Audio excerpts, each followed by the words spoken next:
오늘은 주일임과 동시에 설날입니다. 이 설날의 의미에 대해서는 긍정적인 말도 있고 부정적인 말도 있습니다. 어떤 분들은 설날의 설이라는 단어가 서럽다라는 말에서 나왔다 이렇게 보시는 분들도 계십니다. 우리 조상들이 설날이라고 불렀던 가장 중요한 이유 중에 하나는 새해가 되었음에도 불구하고 여전히 가난에서 벗어나지 못하고 또한 돌아가신 부모님의 생각에 서러움이 북받치고 더 나아가서는 나이가 한 살 더 먹게 되어서 늙어가는 자신을 바라보면서 너무 허무해서 새해 첫날에 서러움을 느꼈기 때문에 설날이라 그런 기록도 있습니다. 두 번째로는 어떤 사람을 만날 때 혹은 또 새로운 지역을 가보게 되면은 낯설다라는 말을 하게 되는데 이때 낯설다라는 이 말에서 설이라는 단어가 나와가지고 새해가 낯설기에 설날이라 이렇게 부르다는 재밌는 그런 기록도 있습니다. 그 다음에 또 한 가지 의미는 설레다라는 말에서 나왔다는 견해입니다. 새해라는 새로운 시간과 새해에 일어날 일들이 설레게 만든다라는 의미에서 새해 첫날을 설날이라 그렇게 주장하고 이건 좀 긍정적인 면이지요. 하여튼 이 설이라는 단어 속에는 이 복합적인 의미가 담겨 있곤 하는 것을 우리가 알 수가 있습니다. 물론 우리의 관심은 성경이죠. 성경에는 이 설날이라는 단어가 없습니다. 그러나 우리가 성경을 살펴보면 성경 여러 곳에 새해 첫날을 표현해 주는 단어들이 몇 가지가 있는데 여기 13절에 보면은 601년 첫째 달 곧 그 달 초 하루날 이렇게 적혀 있지요. 그러니까 노아의 나이 601세 되던 새해라는 그런 말입니다. 노아의 나이가 601세 되던 새해에 일어난 일들이 무엇인가를 설명해 주고 있는 것입니다. 세계적인 대홍수였던 이 노아의 홍수는 노아 나이 600세 되던 해 2월 17일 날 홍수가 시작됩니다. 그리고 40일 동안 비가 내리게 됩니다. 비가 그치고 난 이후에 온 세계가 물로 가득 채워졌는데 150일 이후에 방주가 아라랏산에 머물게 되고 그때부터 산에 봉우리가 보이기 시작했다. 그렇게 기록되어 있습니다. 그래서 말씀을 통해서 함께 살펴볼 내용 중에 하나는 물이 다 그치고 났던 그 새해에 하나님께서 노아에게 주신 축복의 말씀이 뭔가 하는 것을 살펴볼 필요성이 있는 것입니다. 제일 첫 번째는 이 방주의 문이 열리는 복을 받았습니다. 새해 첫날에 드디어 방주의 문이 열렸다 그렇게 기록하고 있습니다. 여러분 노아와 그의 가족들이 방주 안에 있었던 기간들을 계산하면은 총 377일 동안 방주 안에 있었습니다. 온갖 동물들이 다 살고 있는 그 방주 안에서 377일이라는 긴 기간을 그 방주에서 보내게 됩니다. 얼마나 힘들었겠습니까?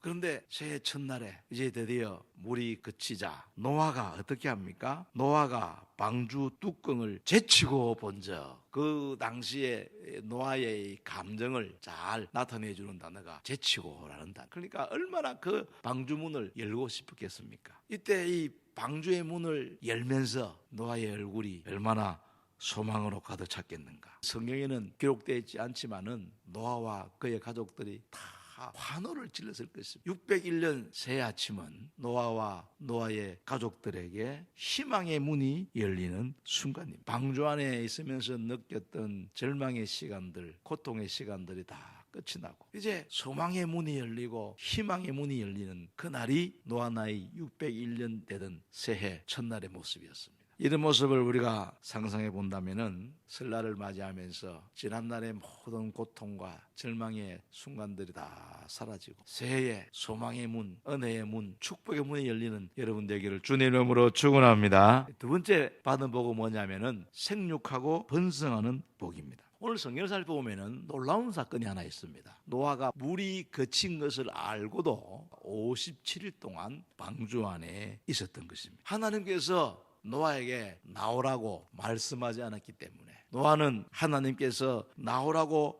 말씀하실 그때를 기다렸댔습니다. 노아는 전적으로 하나님의 말씀에 따라 삶을 살았구나라는 것을 우리가 발견할 수가 있습니다. 밖으로 나온 노아의 가족들에게 하나님께서 하신 첫 번째 말씀은 생육하고 번성하는 축복을 명령하셨던 것입니다. 이 복은 사실은 아담에게 하신 축복의 말씀이기도 하고 나중에는 아브라함에게 주신 하나님의 말씀이기도 합니다. 여러분, 하나님께서 노아에게도 아담에게도 아브라함에게도 동일하게 하신 축복의 말씀은 생육과 번성입니다. 우리를 향한 하나님의 본심은 생육과 번성입니다. 올 한 해도 우리가 하나님께서 노아에게 약속하셨던 이 생육과 번성의 축복이 우리들에게 임하기를 주님의 이름으로 축원합니다. 세 번째로는 예배에 성공하는 복이 임하기를 바랍니다. 601년 정월 초하룻날 노아의 가족들이 방주에서 나왔습니다. 제일 먼저 한 일이 뭐겠습니까? 노아가 여호와께 제단을 쌓고 번제로 제단에 드렸더니 노아의 가족들이 나와가지고 제일 먼저 한 것은 자기의 살 집을 지은 것이 아닙니다. 하나님 앞에 감사의 제단을 쌓았습니다. 이 감사의 제단은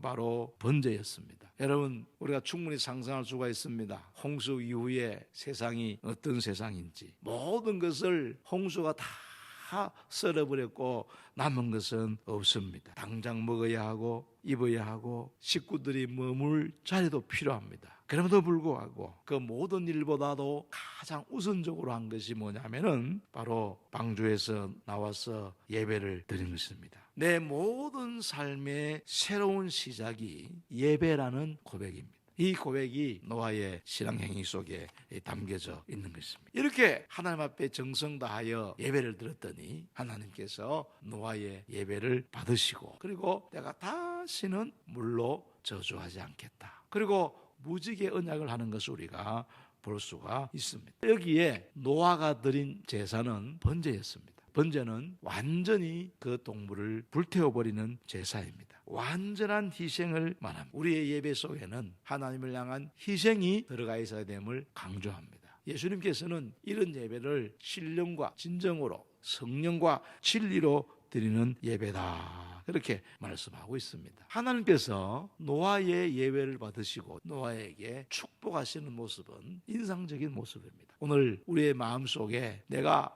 참된 예배자로 살아갈 때에 하나님께서는 반드시 우리를 축복하신다는 것을 믿으시기를 바랍니다. 이렇게 노아는 방주에서 나와가지고 바로 하나님 앞에 먼저 예배를 드렸던 것입니다. 사랑하는 성도 여러분, 홍수가 그치고 난 이후에 노아가 하나님 앞에 어떤 복을 받았는지를 말씀해 주고 있습니다. 제일 첫 번째는 노아의 방주의 뚜껑이 열리는 복을 받았습니다. 여러분, 새해에 모든 어두움과 절망이 사라지고 여러분들의 가정에 소망의 문이 열리기를 주님의 이름으로 축복합니다. 그뿐만 아니라 생육과 번성이 임하고 예배를 통해서 하나님 앞에 큰 복을 받는 우리 2023년이 되기를 주님의 이름으로 축복합니다.